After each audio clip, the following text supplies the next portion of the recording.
This is the Quantum Leap podcast, and I'm Peter. And now, Mikey, And today we are rewatching. What is this? What's the name of this episode? The how? No, that's the next episode. This is. the right hand of God. Thank you, Mikey. Third episode we've recorded.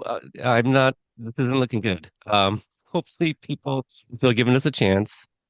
We actually just spent I don't know, like at least half an hour with Albie learning a lot of things. So we weren't mic ready, but we had some time and we wanted to get to some early recordings and bank some of these episodes so we can kind of adhere to the bi-weekly schedule that we talked about. But I don't know, I am kind of enjoying this, and Mikey wants to keep watching these next episodes, so who knows, maybe we try weekly, and we'll see, we'll give it a shot. I mean, we're recording the third episode, and literally just minutes ago we published the very first episode. So, obviously at the time of this recording, that is now live.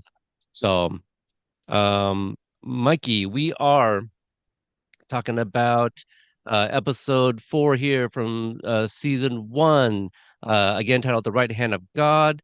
The air date for this was April 7th, 1989, and the leap date is October 24th, 1974. So it's almost an anniversary. No, we just passed the anniversary there of this leap date.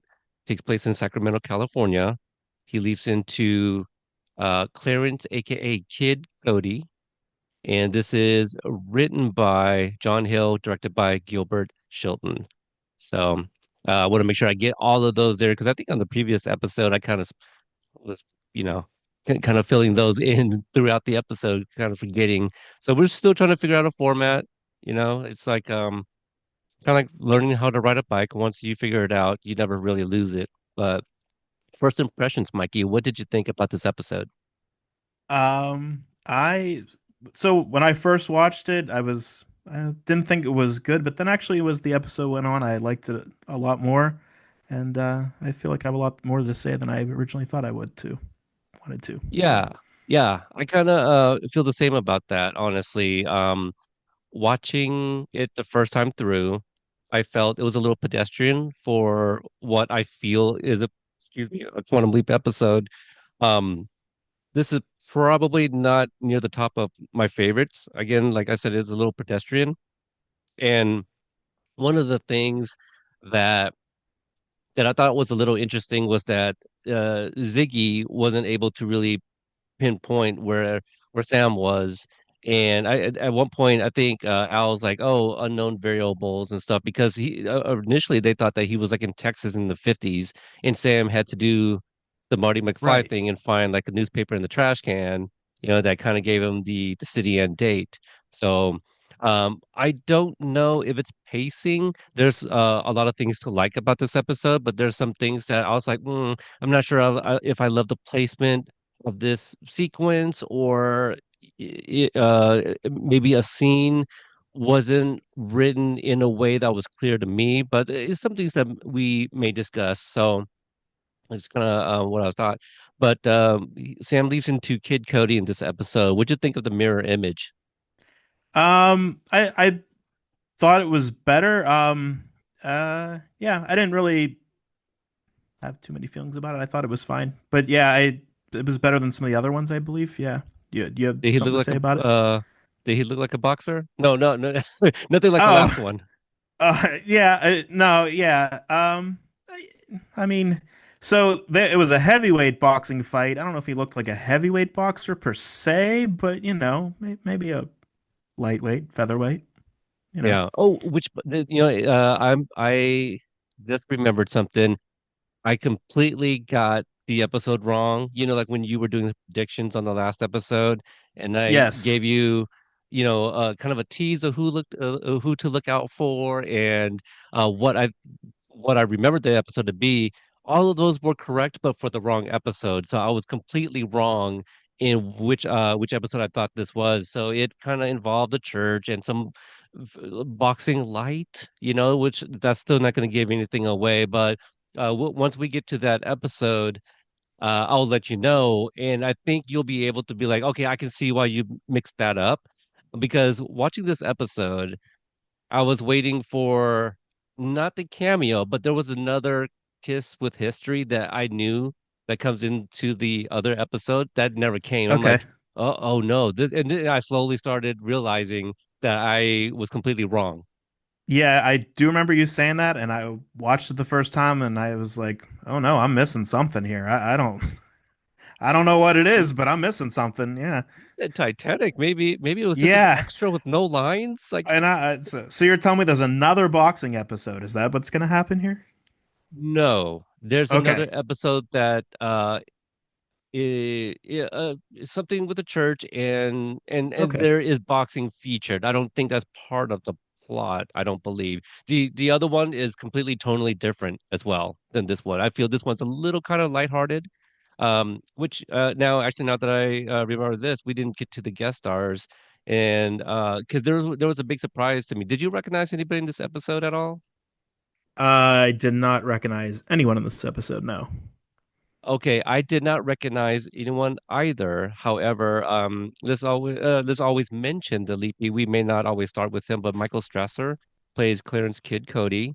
Um, Now here's an interesting one, Mr. Jake Edwards, which basically, I mean, by the way, not basically, I don't know if you caught this, but Dixie calls him Jake later in the episode, and so they're, first name basis. So we'll, hopefully get to that. I Oh, did find okay. it interesting. Everyone else is referring to him as Mr. Edwards. He's played by Guy Stockwell.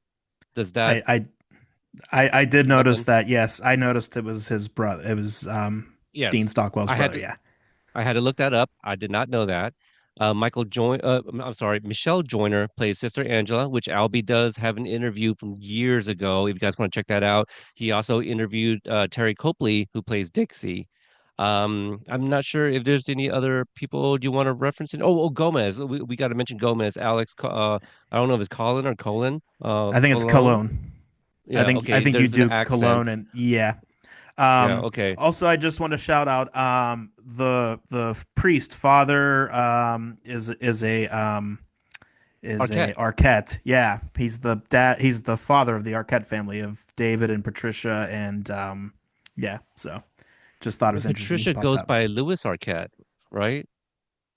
Uh, Patricia Lewis Arquette? No. Is there somebody that goes by Lewis Arquette? Something Lewis Arquette? Or am I misremembering something? I might be making that up. Um, I'm not and fully, on my Arquette lore. I don't know. yeah, Sorry. same. I'm sorry. There is one more person, John Grease as Roscoe. Did you recognize him? I did not recognize him, but I did see him in IMDb. But no, I did. I don't Okay. think I looked at him. He played Uncle Rico from Napoleon Dynamite. Yeah. Oh, And okay. All also right. Laszlo from Real Genius, 1985. So just 4 years prior, which makes me also one. Uh, we talked about this last time to Kevin Bacon.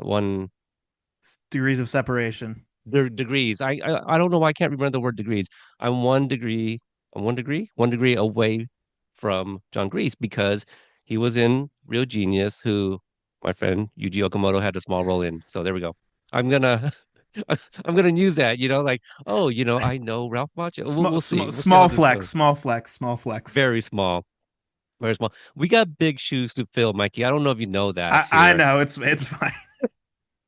Albie was just telling us, like, roughly the excuse me, the subscribers on YouTube and also the kind of numbers he gets for the audio podcast. So yeah, we don't want to drive anybody away. We want to, try to hold the steering wheel and hopefully you guys stay on board. It's basically Please don't our hope cancel here. us. Not yet, not yet. Give us the first season. You know, um, don't cancel us like they did with these two versions of the show. Because we could have gone on much longer with Sam and Al, obviously, and I would have loved to have seen what happened with like Ben and Al. Ooh, Caitlin Bassett. What I'm blanking on the Is name. that Allison? I was about to say Allison, and I wasn't sure I was right on that. If you're saying it, maybe. We're That's definitely what getting canceled. I shouldn't have said that then, here we go. Okay, so I think I got all of that stuff out of the way. We're still trying to find our footing, you guys. Can I read the summary? So yes, thank you.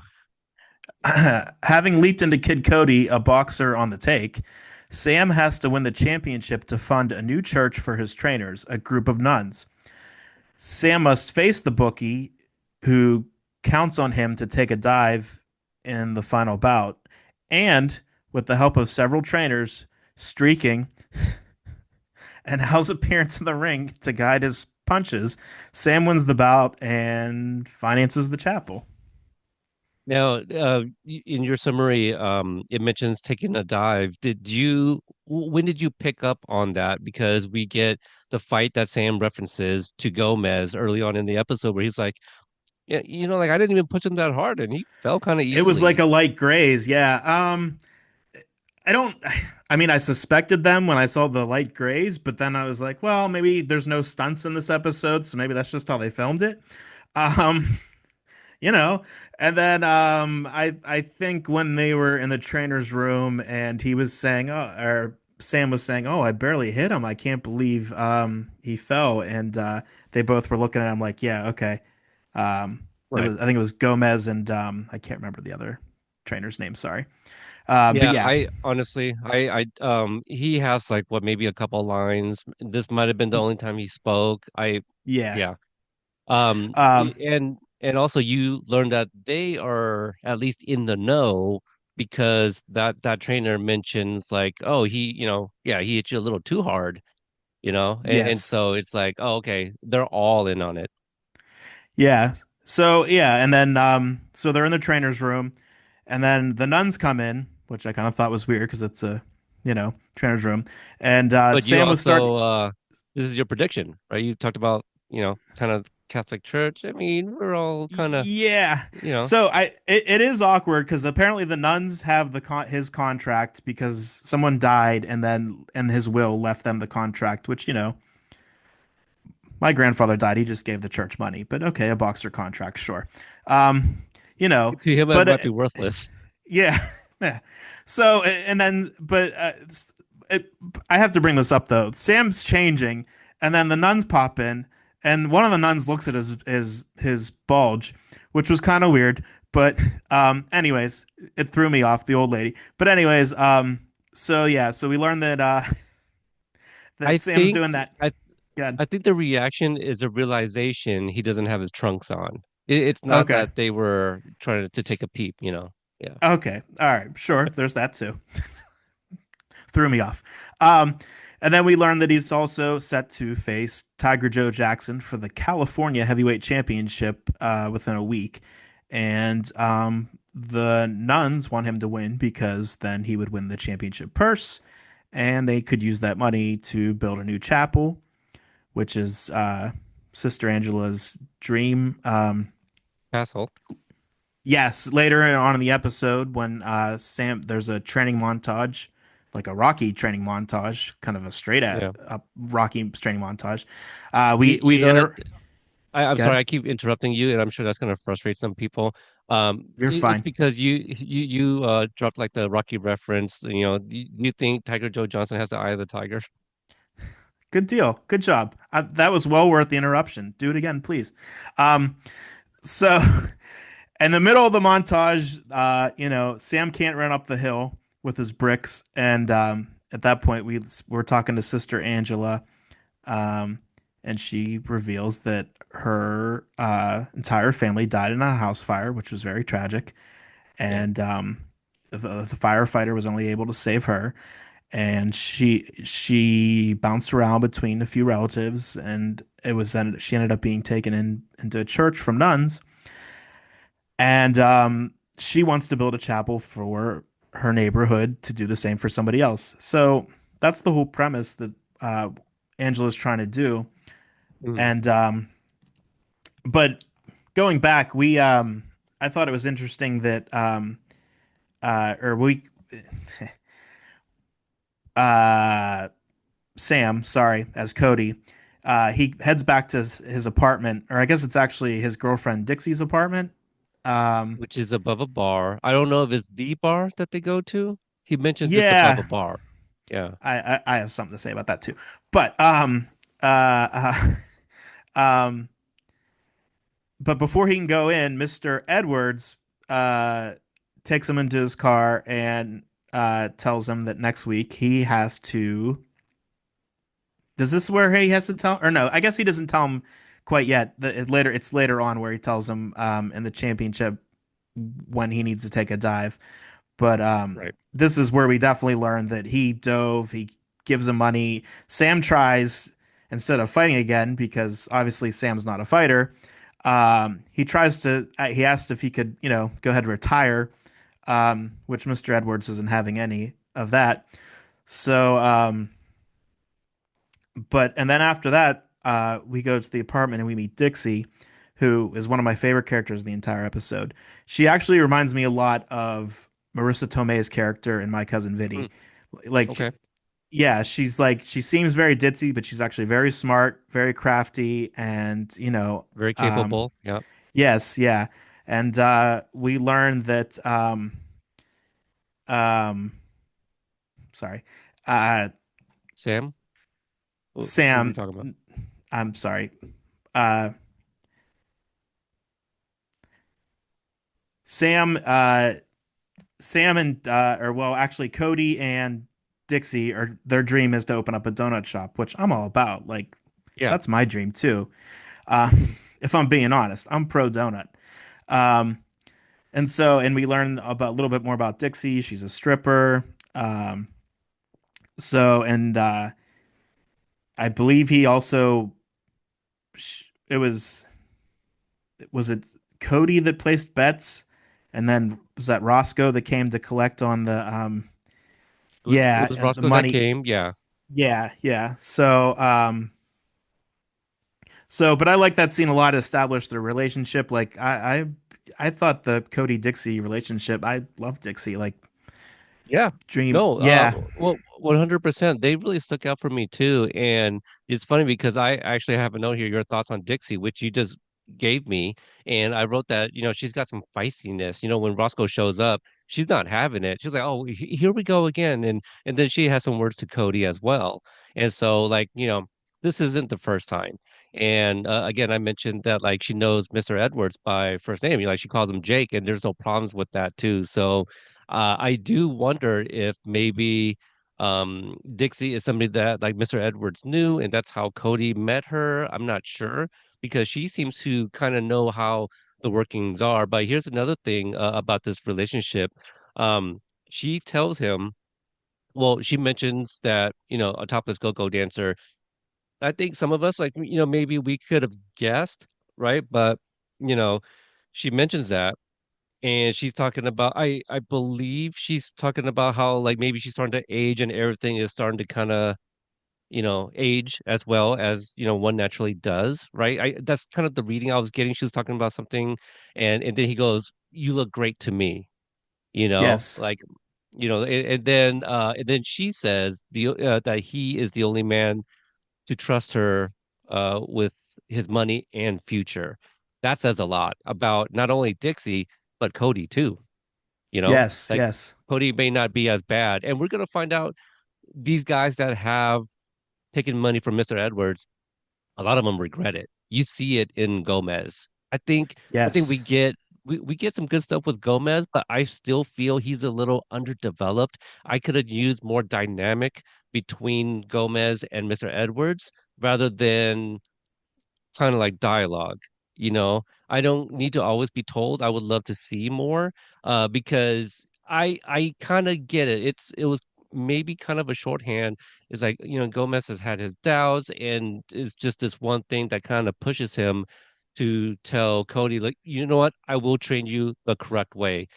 Because I thought it was a little too easy, for Gomez to kind of give in, because at first, like before Edwards even showed up at that bar, um Cody Sam was asking like, will you train me? And he was like, man, I don't want to take, I don't want like, you're gonna take a dive anyway. I don't want to put in the effort. Like that's basically the vibe of that scene, right?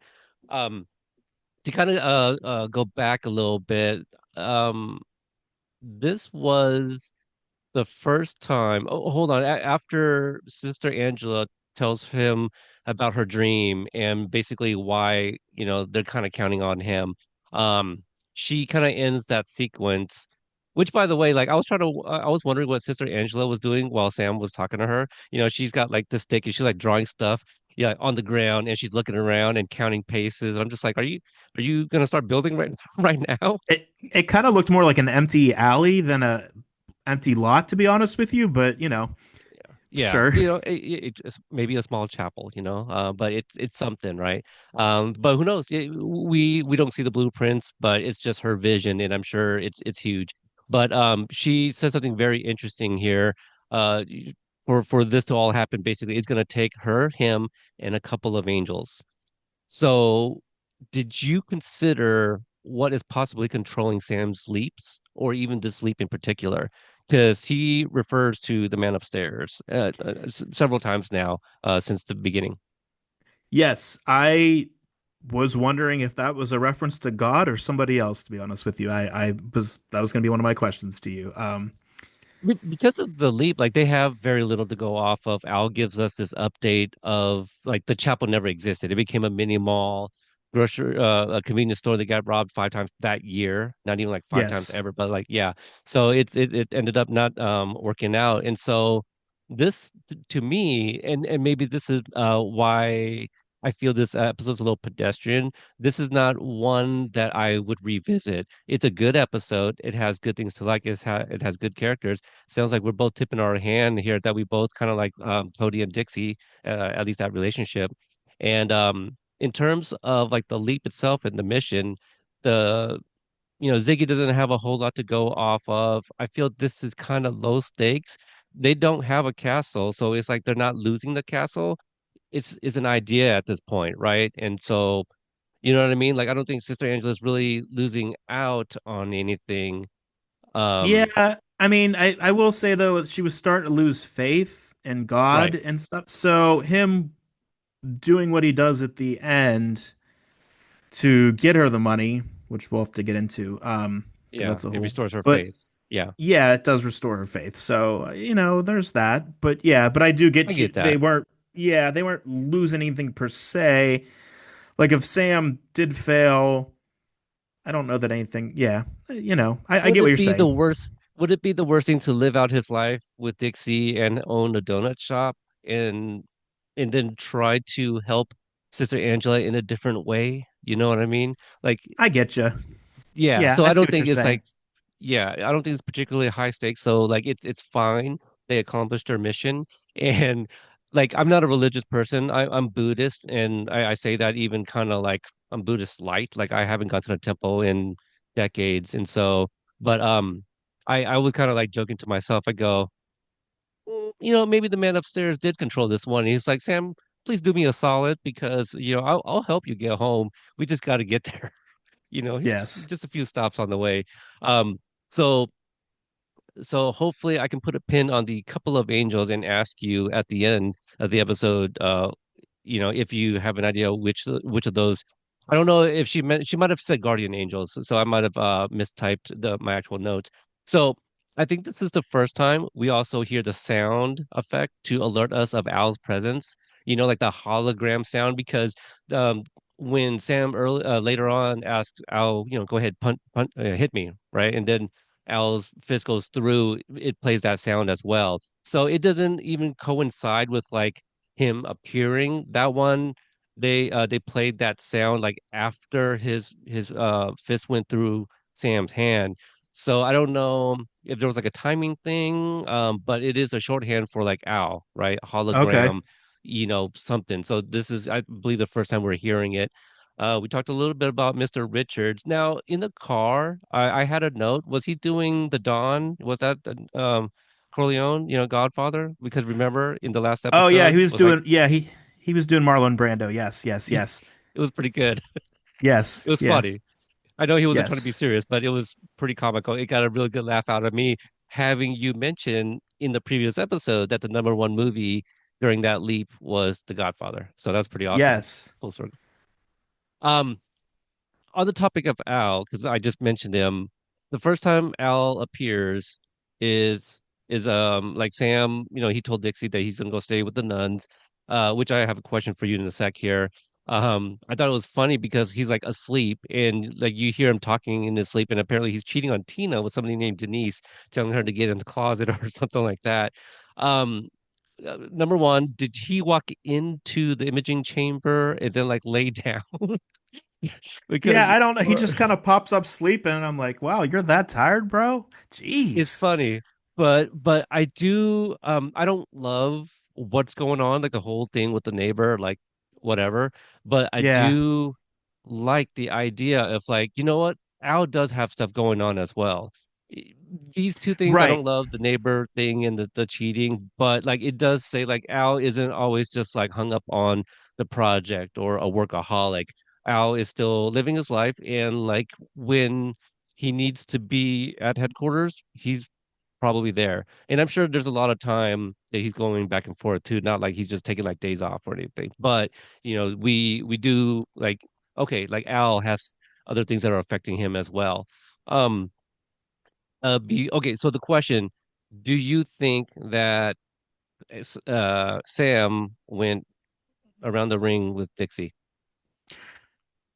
I was- So I thought the same thing, and yes, I do. I do think that happened, and Okay. yeah, because she took her top off, and yeah, and then we pan away, and then I had we're considered that idea that he did, right? And I also thought about like what led to that scene, right? He says that, well, they owe me, training and sisters, right? He's got to go be with the nuns. And she's like, well, I thought I owned you and you owned me, drops her top and stuff like that. And this is like kind of not necessarily future knowledge, but it's because I watched Quantum Leap. Like I feel Sam had a good way to talk her out of it. And then once I thought of that idea, it's not necessarily a theme, but that's kind of what he's been doing all episode. He talks Mr. Edwards out of like busting his kneecaps and taking, this other bet later on in the eighth round with Ali and George Foreman. And so he does this with Sister Angela, who's about to give up on him, who hands him this envelope. It's like, here's $1,000. I hope you don't think bad of me for looking. And so he talks her into like giving me another chance before, to kind of help her save her faith. And so like Sam does a lot of like convincing here. So it's not out of the realm of possibility that Sam may have talked Dixie down and said, just give me a little bit of time, go do this thing, and then, again, the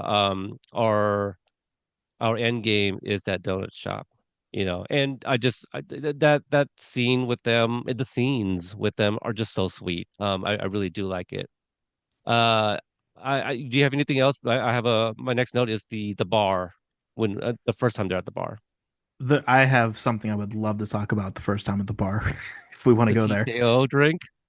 Yes. Okay.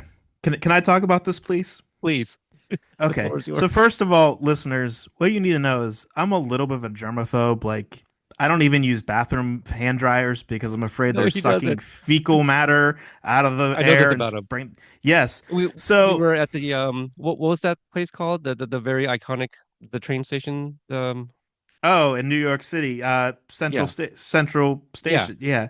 So we were Was there, that and what it this is when I was? learned. Yes, this is where I Okay. learned this about Mikey. Because we went into town because we went to go meet up in New York together, both of our first times in New York, and to go watch the Back to the Future the musical.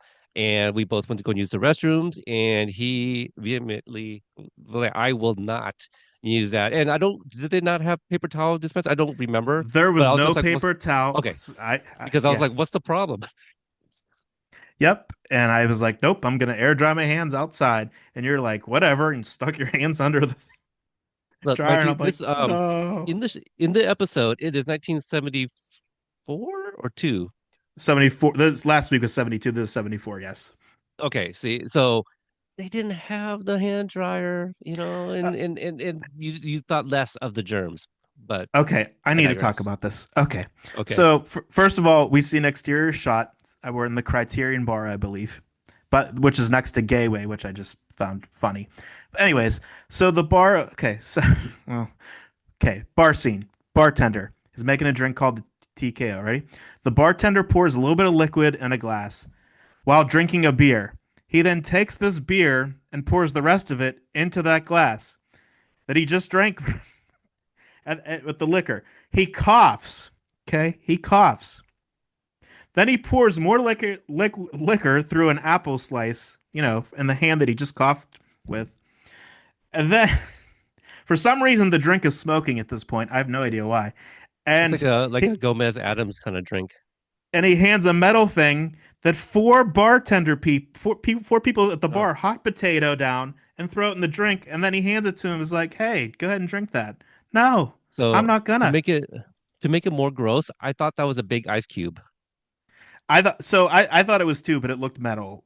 So it was Okay, like a yeah. I don't know like what it was shiny or like why it ice, got but yeah, maybe it was ice. I don't know why it got yeah, thrown inside the drink. I wouldn't drink that. I don't. no, no. It looked like that drink might have been called Mr. Fusion. Like, he was throwing all types of trash into it. You know, Good reference. Yes.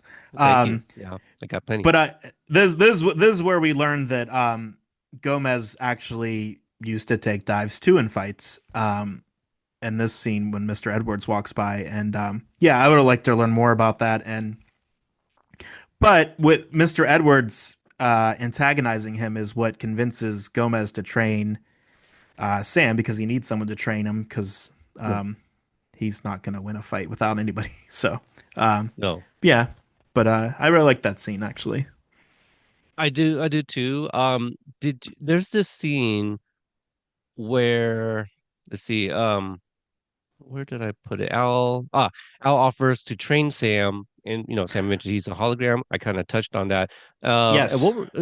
now Sam leaves the gym and like turns off the light. It kind of like focuses on Al for several beats here. And he's talking about like, well, yeah, I used to be good too. And it looked like he started kind of like reminisce back in the days a little bit. Did you get like any undertones of Al being a little jealous of Gomez? Oh, I don't know. I mean, I caught that Al said he used to be a Golden Gloves regional champ, but I don't know that he was jealous of Gomez. Okay, I didn't pick up on that. Yeah, because Sam's like, well, you're a hologram, you can't teach me, right? So like that already, Right.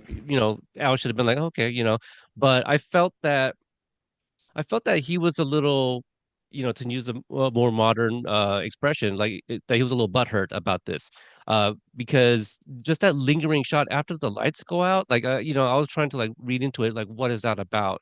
And then later on, when Sam jumps in the middle of his training, Al mentions like, you look trimmer or slim or whatever the expression is, and something about like the positioning of his feet, and then Sam's like, "Oh, you kind of sound like Gomez," and Al kind of has kind Oh, of like a, okay, maybe he is doing a good job, kind of response, like a physical response, So like if you go back and watch, look at Al. Anytime like Gomez is brought up, like I felt like there was something there that wasn't like really ironed out. And so I don't know if that's just me, but I really picked up on it more the second time I watched the episode. Because I always try to watch the first episode first to kind of take it all in and try to remind myself what's in this. And then I go back and then I start looking for things. yeah. Okay, that's interesting. Yeah, I didn't pick up on any of that, but yeah, I'll have to look out Yeah. for that. It was kind of weird thing. And listeners, here's I'll mention it later on. We just started a Facebook group, the Quantum Leap Podcast QLP group on Facebook. And so, corrections or whatever, we'll have that group. And so you can always comment in the post for this episode and let us know. And, when we remember for the following episode, we can always bring it up for corrections and stuff like that. Just like how, I talked about this episode, I everything I said about it was incorrect. It's for a future episode. So yeah, we will be open to like learning things that we don't know that we question and stuff like that. So Okay, so and then I wanted to talk about the sparring scene because they were back at the church, and I, I found it quite adorable. Sister Angela starts the fight with a church bell. I just love that part. And then I loved all the nuns all around the ring. They're all airboxing, screaming, screaming for Cody. Um, but Dixie telling him like kill him. It's like yeah, he's sparring with a priest. I'm sorry if I used the wrong. I know like in the Cobra yeah, Kai no, it's a fandom there's priest. Yeah, okay. 100%. Yeah. And And what I did like about that scene too was Gomez isn't dumb, so he notices that Cody's fighting different because Cody isn't Cody, he's Cody Sam. And but I like that he deduced, well, he hasn't had a clean fight in over a year, a real fight, so he must just be rusty. Um and then Sam gets knocked out and he drenches him with water. And I like there's like nuns shouting, "Is he dead? Did he die?" I was like, "Oh my goodness." Um did you have anything you wanted to talk about during that scene? Well, the tone was a little see like I have a it wants to be like this serious thing with like Sister Angela and her backstory. Like it just breaks your heart, to hear what led up to, well, basically her reasoning behind the chapel. You described it a little bit differently. You said that she was kind of going around from family member. She specifically says like uncles, like she kept on like staying with the uncles, which Yeah. I was like, Ugh. I don't know where we were going with that, but Mm-hmm. it didn't come off as that they were creepy uncles. At least it didn't come out that way when she finished what she was saying. But when she first mentioned uncles, I thought there might have been some things there. Um, but then you have something like this, which is super funny. I'm a huge fan of both Sister Act movies. So like, so Oh this, yeah. yeah, like, so this scene is kind of like a spiritual uh spin-off, or maybe predecessor because it came out first, Yeah. 1989. I think the first Sister Act was 91, 92 for the second one. Yeah, I believe So so, yes. yeah, but just to, because you mentioned Gomez, I mentioned it a little bit earlier and we didn't really get to talk about it. Well, maybe you did, about like him deciding to I think it was like two different conversations, but we all kind of got there about Gomez deciding to go ahead and decide to train Cody. But I love the fact that like Dixie shows up in support for him, and the way like the nuns they see her, and especially like Sister Angela, who like sees her and like her eyes go downward. So I don't know if she was like not checking out Dixie per se, but like kind of comparing herself, kind of like, oh, maybe this is why Cody likes her. And I don't know, do you get a sense that like Sister Angela might also have a little thing for Cody, him also kind of I being like, yeah, yes, I okay. 100% thought that was the case. And yeah, I did notice that glance of her, but yeah, the whole time they're slowly relating with each other the entire episode and I was just like if she wasn't a nun, this would totally be a love story. This 100%. Oh, But sure. Yeah. And but, I mean, but Sam has like really great chemistry with both of them. So, true. yeah. Let's see here. In terms of adding anything, I do love that like Sam is talking to Dixie, um, and like and the father, I'm sure I can pull up his character name here, Father Mulrooney, Louis Arquette. Yes. Um, he's got like a dozen nuns behind him, and he's yelling at Cody. He's like, "You got enough people in your corner. Let's go." I'm just like, he's got Yeah. one. He's got one person, and so I Yes. thought that was pretty comical. Yeah. Then he gets knocked out. We come back from a commercial break, and he gets water thrown in him. All very comical. I didn't have much to add, but I quite enjoyed it. I thought that was a fun scene. I even liked so yeah, so moving on, I think that's when they do the montage is after that sparring. And I just liked Sister Angela. She's jump roping with Sam. Yeah. She's trying to squirt water in his face as he's doing sit-ups from the bar. I don't know. I found that Yeah. all pretty hilarious. You mentioned the jump rope, and I think maybe and maybe it was just like a happy coincidence, but it was in Sister Act 2 that Whoopi Goldberg also jumped ropes with some Oh students, right. I believe. Yeah. So when she did that, that's what it reminded me of. So I do love those movies, genuinely. Yeah. Sister Act 1 came out in 1992, by the way, so this was way before Oh, that. But okay. yeah. So Yeah. 93. Oh wait, you said the first one, 92? First one was 92, yes. 90, so it must have been 93 for the second one. Because I believe the second one came out like pretty quickly after the success of the first one. So, Yeah. um, and honestly, like since we're on this tangent, Sister Act was kind of my into choir. Like the that's what kind of made me interested in choir. And then when part two came out, like it was students, it was actually like school students, and so yeah, Yeah, yeah. I think I even saw those movies in theater. I think my parents took us to the first one, and then our family liked it so much we went to the second one when it came out. So a lot of great music, a lot of great I think music. there was I supposed to think be a that third one. There was a rumor. I don't know. Maybe not not. sure. I know there's a musical. There's definitely a musical. Oh yeah. Um, so we mentioned Mr. Edwards paying Sam a visit at the bar the first time. The second time he comes, this is where shortly after, or is it before or after Sister Angela was already paid a visit and given the money? I think this was it was before that, right? Yes. Yeah, it was Yeah, before that. because Yeah. I think Sam had already made his mind, he's gonna try to play it out, he's gonna try to win, and he has gone to Dixie. That's actually one of my notes. Like, what did you think about him going to Dixie and asking her to streak? Um.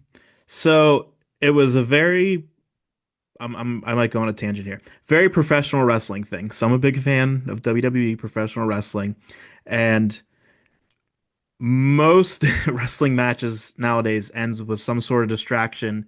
Another person gets distracted and finished. So his whole plan was very pro wrestling to me. And then even this whole episode was very pro wrestling because, spoiler alert, not really, but pro wrestling is predetermined, not fake, because people actually get hurt.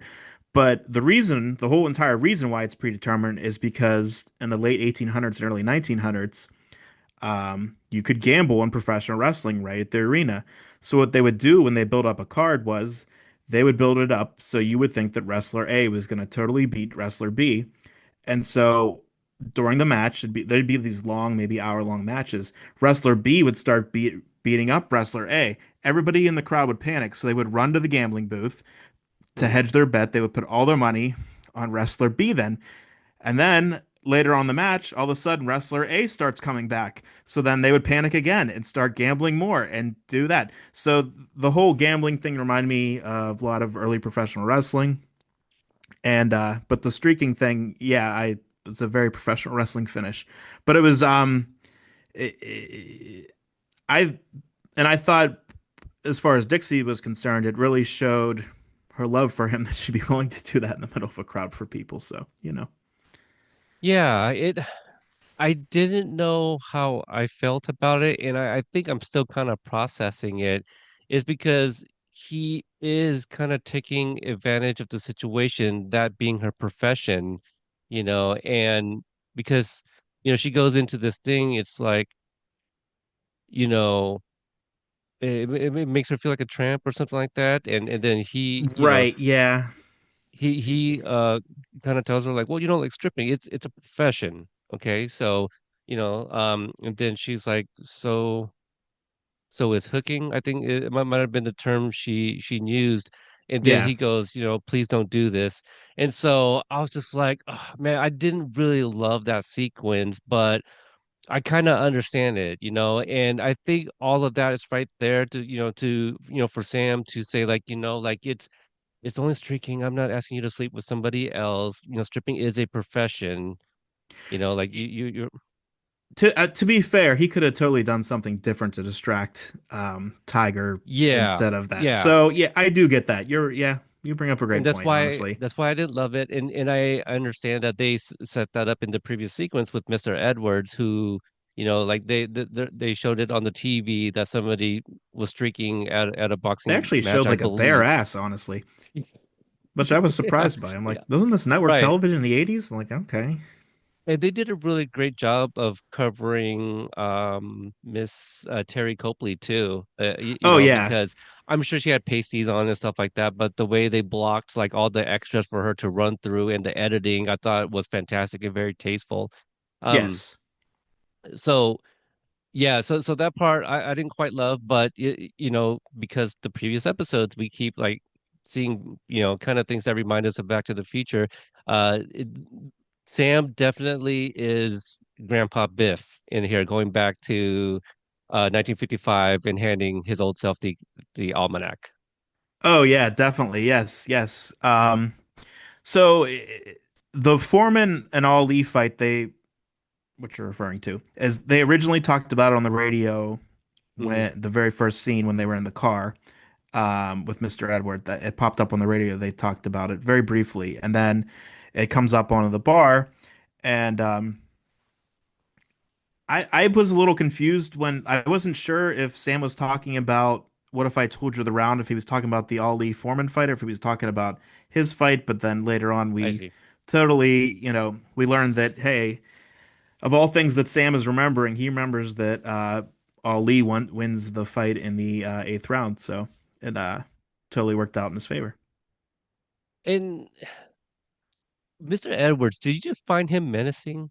There was some glimpses of menace, if we want to call it that. I like there's a part I didn't write down what he actually said, but there's a part where it cuts to like his face and whatever it was that he said to Sam. I was just all like, that's a bad guy. Like I him I'm scared of, but like the way this plays out that Sam kind of went around his back, but like I get it, right? Like he's getting more money in return for Sam going behind his back to do this thing.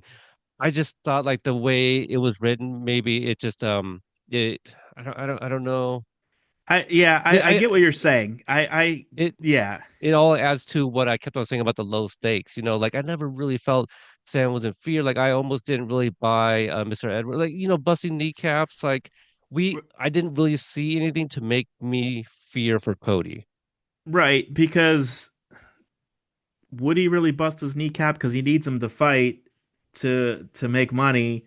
So he would have to start all over again with a different boxer. I mean, it's possible, but it's Gomez seems to be okay for having done that. It appears, you right. know.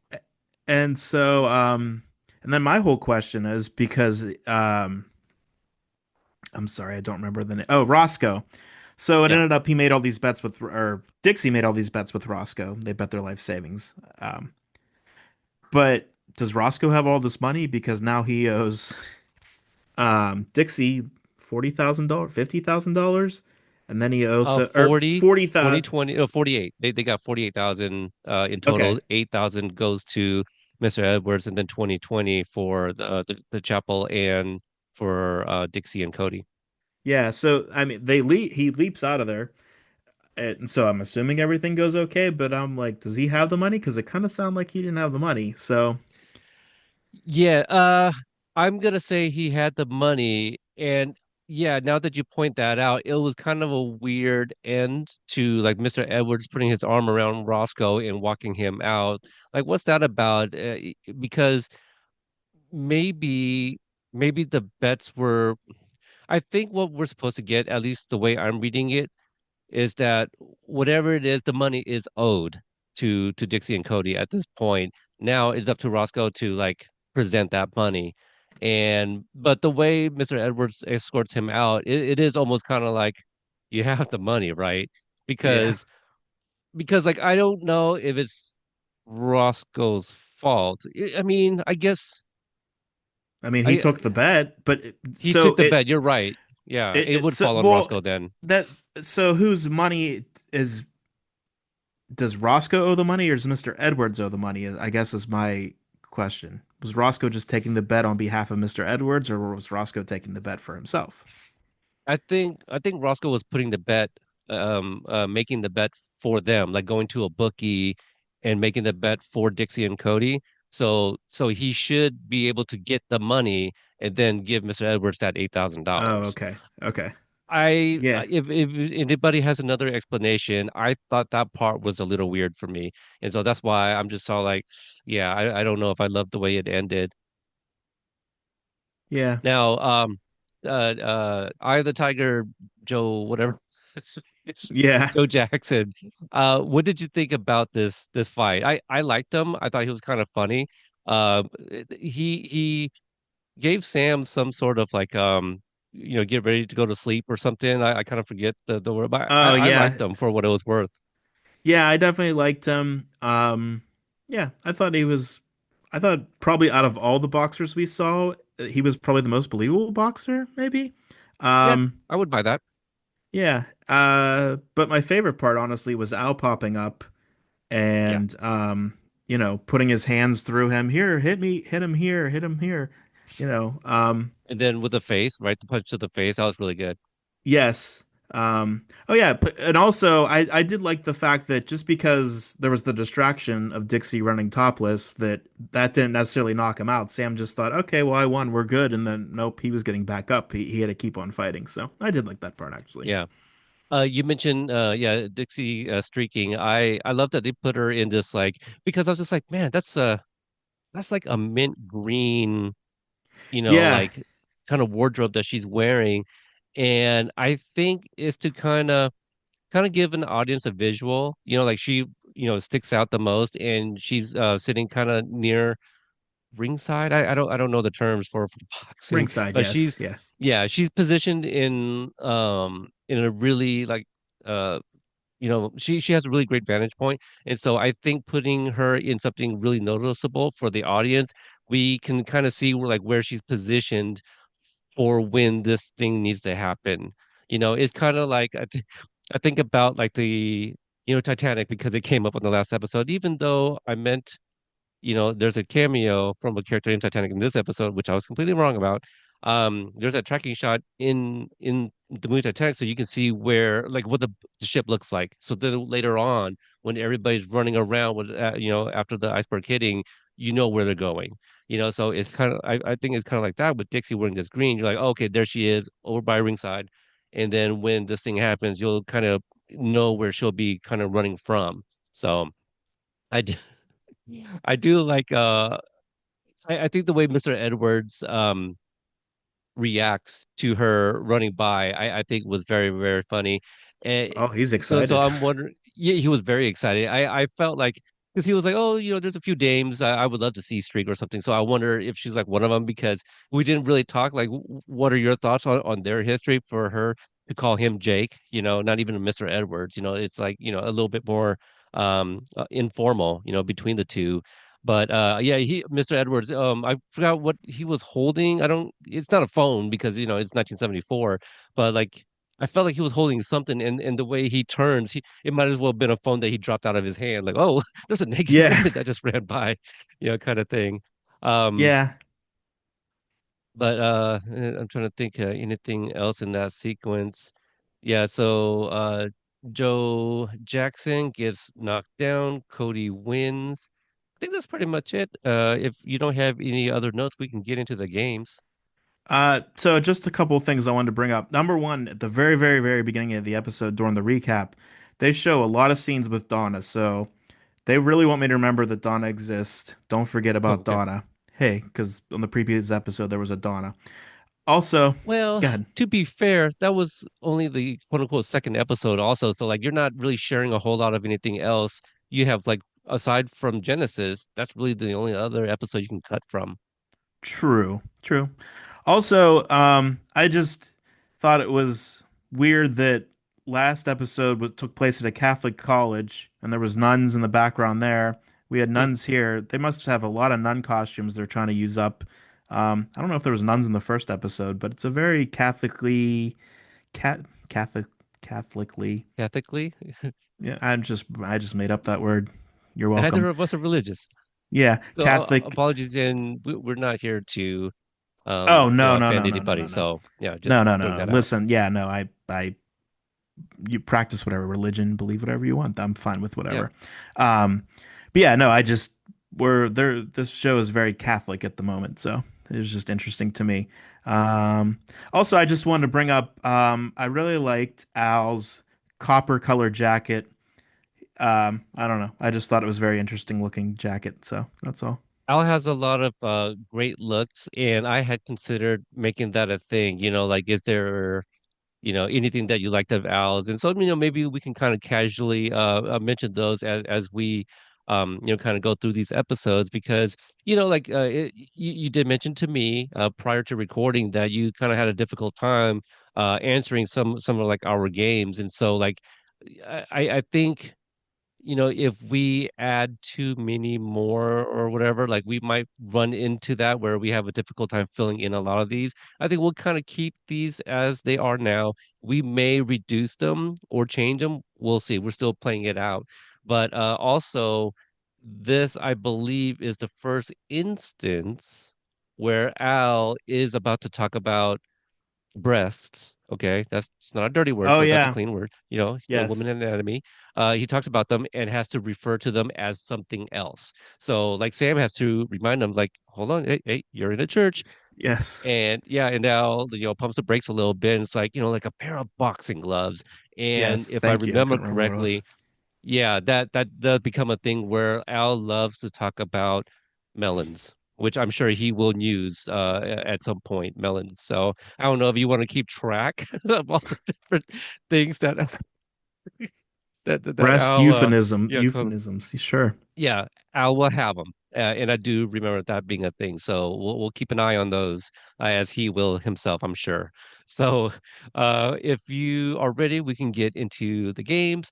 Now, this one, I don't have anything. So the howdy doody moment, this is something that gives you a sense of the era. It's almost timeless. Like we Yeah. hear a few things, but you just tell me this episode is 2010 and it's in a small town, I'd believe you. Yeah. I mean, the only thing I think I remember Sam saying like, "Oh, I'm wearing this polyester clothing." So, Right. but yeah, but other than that, there's nothing really to Are you stick telling it me out in time. there's no one wearing polyester or anything anymore? People love to cosplay and they have all Very these true. you know, themed events and stuff like that. Polyester is still in because that's what is mainly costumes and cosplay. I feel like it's like polyester because cotton, all that stuff is a little bit more expensive. Um, but also again, Sam just looking fantastic in Cody's clothes. True. True story. Yeah. Let's see here. I think that's all of my notes. So yeah, how did you do the moment you just mentioned the polyester? I didn't have anything, and I really try to think of something that stood out. Um, area code moment. This is when Sam says something that doesn't make sense for its time. Did you have anything? I didn't have anything at all. No. I'm sorry. Okay, this is a reach because like I don't love it for my answer, but just to have something, I put Ollie winning in the eighth round because right, Mr. Edwards questions it like, how do you know it was rigged, right? And so yeah, like Sam shouldn't have that knowledge. Yes, that makes sense. Okay. Okay, and I feel like you can have two options for this, or two answers rather. When was Sam seen talking to himself? And so again, you can go a little bit broad in that in the wording of that. I know there's one for sure, kind of is like a real brief one, but I went something that's a little outside of the box. Mine I went with was when they were training inside the church gym there, and he yells "Ow!" and Gomez and Angela like, "What? What? Were you talking to us?" No, but yeah. Yeah. Yeah, exactly. And remember I think it was the last time when I said I had that Eric Stoltz moment where I'm like, oh man, it's so sad. Like Sam is alone until Al pops up. So I Yes. love when Sam gets excited when Al pops up. So I went with we're getting the vantage point of the viewers. So us, I guess us, no, well, maybe the fans in the watching the fight, because after Sam's victory, you see Sam try to go for a hug, hugging the air, and then he backs Oh. up, and you could kind of see him mouthing as if like, "Sorry, I forgot you're a hologram." Like that type of physicality, Oh, I right? totally missed that So part. Okay. yeah, go back and they kind of like pan out, and you see almost like the entire ring, and then like Sam's in the center, like he kind of steps forward and swings his arms like he's trying to grab something, and he goes through, then he steps back and he's basically it's all like because I think you're hearing other things going on, and you see him visibly like kind of like, oh, I forgot, or because they were in the moment. And I just love that little touch. It was Oh really, yeah, really that's really cool. fantastic. Yeah. Yeah. um was there a needle drop you liked? There was at least a couple songs that I picked up on. I liked taking care of business every Yep, day. yep. Yeah, Yep. at the I bar. love I love Mikey singing, and we'll see if that's a thing that will Mikey sing in this episode. So we'll see. I um Quantum Leap has music moments, whether it's Sam singing, needle drops and stuff. So, I'm actually he that's one thing I'm very surprised about. Like I saw you had that category. I'm like, how many songs are we actually gonna get in this show? But yeah, there's oh, songs in there it, so it's really there cool. are there are Quantum Leap has introduced me to songs, musical artists, musicians, stuff like that. Yeah. So and also like my dad had a lot of these music as well. So That's really um, cool. for for me, I do love the little instrumental of Amazing Grace at the very end. It's when Sister Angela thanks Sam for giving her faith back. They're playing Amazing Grace. Um, Yes. but I'm gonna go with the Jackson Five's Dancing Machine when Sam is talking to Dixie and asking her to streak. You can kind of hear Oh it in the bar below. yes. Yeah, yeah, Yeah, yeah. That's right. That yeah, was there. Okay. yep. Cool, cool, cool. Yeah. So good episode for of some of those really good songs. Um, back in my day, something that is obsolete now, I have nothing. Just the TV in the bar that was, but we were, by the way, we were Oh, still talking yeah. about Watergate. Now the Watergate trial is happening, so we're still focused on that 2 years later. It would have been really funny if they showed like a fake picture of like Dr. Bryant, with That like would have been Dada and amazing. That would have made my yeah, day. and the Colonel, Yeah. Colonel Wojo Howitz, I What, think. Woj, hand, Woj, dang it, I had it until you started talking. Woj, Wojo Howitz. I believe it's Wojo Howitz because it's kind of similar to Wojnarowski, who used to be like the NBA beat writer. okay. And so like yeah, everyone would always like wait for him to break all of the news. Um, I think I think he's done with that now. I'm not sure. Anyway, Speaking of gambling, by so the way, yeah, NBA. I know, Sorry. right? NBA. Woof. Yeah, well, my coach just got arrested. Yay. So yeah, woo. That's gonna time or date this episode. Sure. So, but hey, it kind of worked out Yeah. surprisingly. Now, making home. Okay, so we didn't have anything for the homework. Or did you have something for the homework? I might have combined those by I, mistake. yeah, no, so I did look up the Ollie, um, Foreman fight. Foreman. So Yeah. yeah, So I didn't I announce this. good. I didn't name this category because because we were doing back in my day, and then I just went straight to making me do homework without explaining it. This is something that was brought up and made you look it up. So what was it about the fight that you looked up? I just really want to know if he won in the eighth round. I mean, I knew about the Ah, Rumble in the Jungle. I heard about it. I remember my dad talked about it before when we were kids, like probably around when George Foreman came back with his grill. And I was like, "Who's George Foreman?" And he talked about the Rumble in the Jungle. But yeah, I just was like, "Did he actually win the eighth round?" That's all I really wanted to know. So, I know there was a biopic about him that I was interested in checking out. and Yeah. for George Foreman, Yeah, oh, George Foreman. I did not know Yeah, I that. think it's like 2 or 3 years ago. I feel I'll have to look into that. When it was announced, I was like mildly interested. It's just one of those like I'll get to it eventually, maybe. Yeah. Um, what was the moment of the episode for you?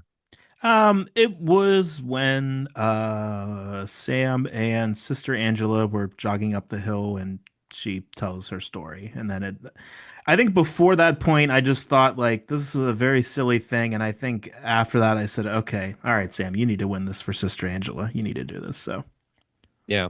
For me, it was actually Sam winning with Al's help. So you kind of talked about it, how like Al was like, "Hey, hit my hand." His hand would go through Tiger Joe Johns Jackson, and but it was a culmination of all of that. So it is this moment. So Sam punches him in the face, and then Al leans over and like blows him away with his mouth, right? Like literally, just like, is there another way to? Is there I, another way to but word that so no, it's he blows him away with his mouth. I don't know what you're talking about. Sorry.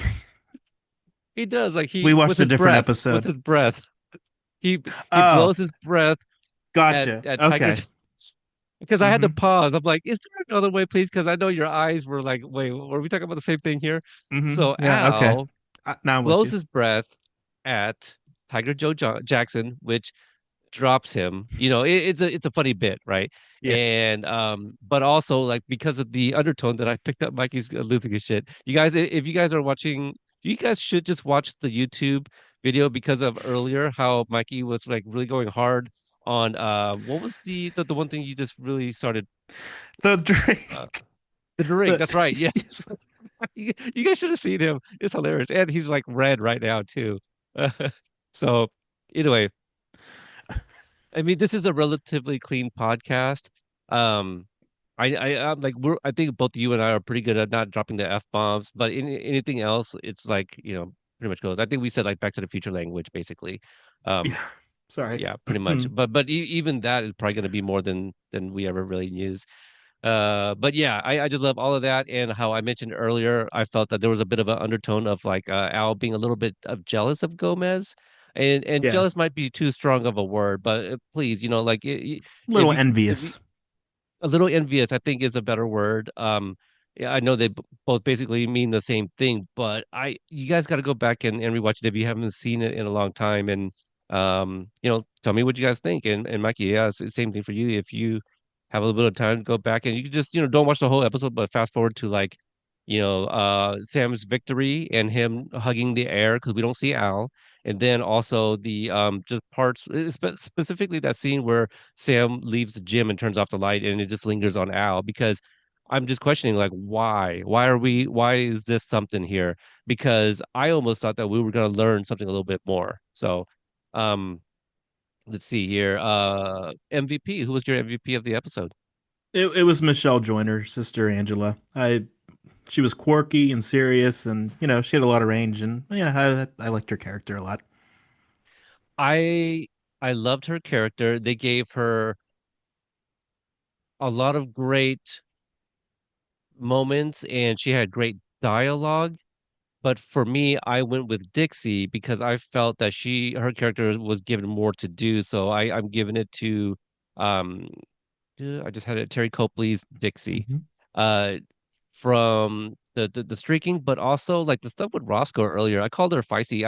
I hope that doesn't sound demeaning in any way. Like I meant like, she's got fire in her. She slammed the door on Roscoe's head. So she is willing and she was sticking up for Cody in that moment. Yeah, And so I love that,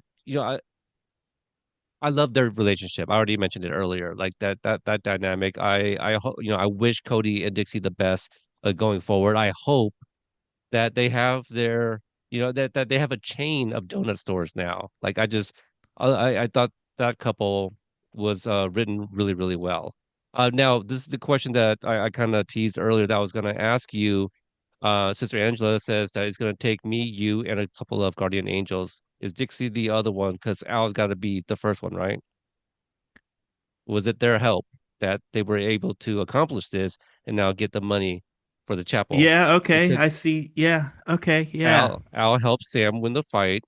Um, Dixie was instrumental in the first punch, to almost knock down Tiger Joe Jackson, and Sister Angela, helping train Sam, keeping the faith even though she was starting to lose it with the Mr. Edwards showing up, and Sam ultimately sweet talking everybody to like, just giving him more of a chance to fix and right this. So like I mentioned, there's a lot to like, and but for me, like this is not an episode that I would sit down with another Quantum Leap fan and just start talking about this episode. You know what I mean? Like it's a right. fine episode. It's a lot. There's a lot of great Quantum Leap stuff with Sam, Al. I didn't love the neighbor thing with the vroom vroom and all that, Yeah, but yeah, yeah. I think I liked um, it a little bit more than you, just because I saw pro wrestling in it. I don't know, okay. but I thought it was going to be the other way around. I thought I was going to like this a little bit more than you. I might come off maybe slightly. I don't know. I don't know. I liked it just fine. But would you watch this again, like in the near future, um, like from no. start to So I would finish? watch. So if I was gonna rewatch the first episodes that I already watched, this would be the last one on my list. Put it that way. Same. Yeah, Yeah. Starcross would be top for me. Yeah, definitely. Yes. 100%. I love Starcross. Yeah, like the Yes. more and more I think about it, and you know what? I guess and let me preface that I've been with my wife 23 years. Let me preface that. I guess I've forgotten how much that I really like Terry Hatcher. Yeah. You know, like Yeah. I haven't seen Lois and Clark in the longest time, and to be quite honest with you, I kind of remember her portrayal as Donna Elise much more than even Lois, Oh, which is really? weird to say. Yeah, and I couldn't even say that like, hey, I watched star-crossed this amount of times, but that's how much I love Quantum Leap that like I associate Terry Hatcher more with Quantum Leap than like any of her much bigger work that she's known for, Desperate Housewives and Lois and Clark and some of her other work. So I'm excited to see when she comes back, honestly. So, I can't say anything. That'd be a okay. spoiler. Yeah, whether she does or No, not. no, Yeah, okay. yeah. I'm assuming. So, yeah. Yeah. Um, you Just want me to just talk about just this? just just remember that what Donna tells Dr. Bryant, if I was only like 15 years older. I'll just leave it at that, right? Okay. Yeah.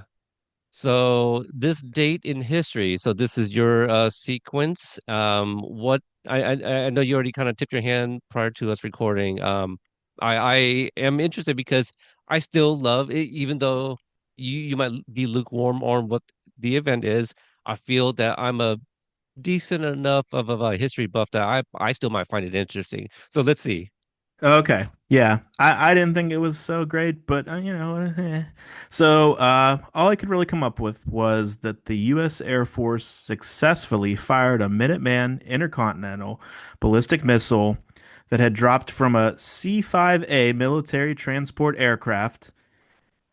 I'm not going to ask you to memorize that. At an altitude of 20,000 feet off the coast of Southern California, and the missile was the largest object ever dropped from an airplane at the time. So, It is interesting. yeah, it's some. I'm wondering why they're dropping it. I'm wondering how far from California? Oh, 20,000 feet. I said how far from California. Okay. Yeah. So, yeah, yeah, Okay. interesting. You're right. Yeah. Not super sexy, but it is interesting Yeah. nonetheless. So we're dropping stuff in the ocean. All right.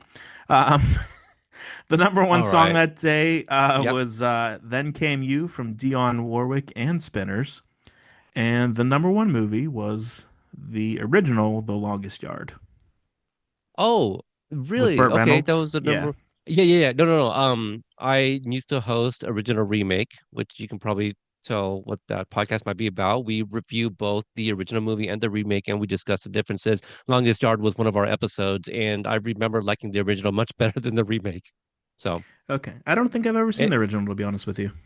well, the funny thing is, you mentioned Burt Reynolds is in it. Well, he's in both of them. Oh, okay. Well, then never mind. Yeah, because he's the Adam Sandler in the original, and in the remake, he's the coach. Oh, okay. I And didn't Adam realize Sandler's that. playing his role. Yeah, Oh, both that's both good in their own ways, but I do remember, and that was the not the conceit. That's not what I'm trying to say. But at the end, we give you our recommendation which one to watch if you hadn't already seen. So, and I think we both recommended the original. So, Longest Yard, yeah, I like that movie.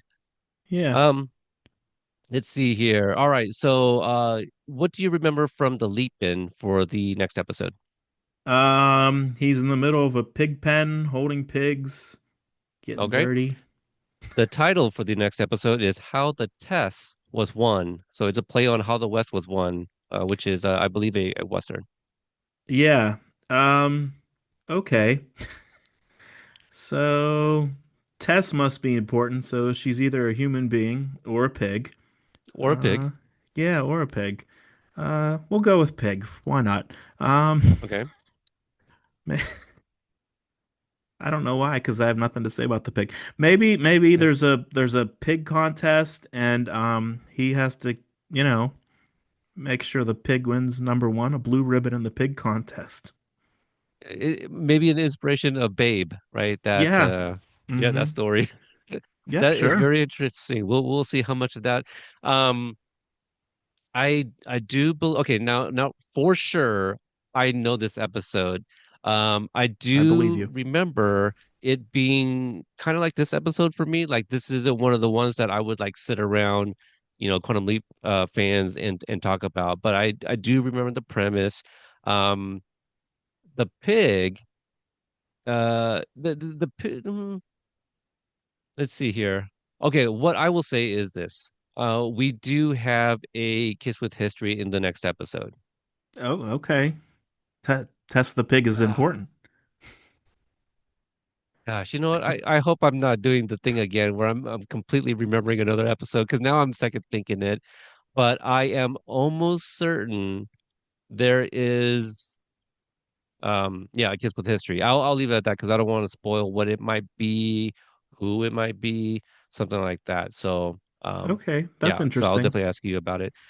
We did not, funny enough, I mentioned how we spoke with Albie earlier prior to this. I forgot to ask him if we're saying leaped or leapt. Oh But I yeah. am still, yeah, I'm almost like 90% 10, 90-10 that it is leaped. So uh any final thoughts for this episode before we close it out?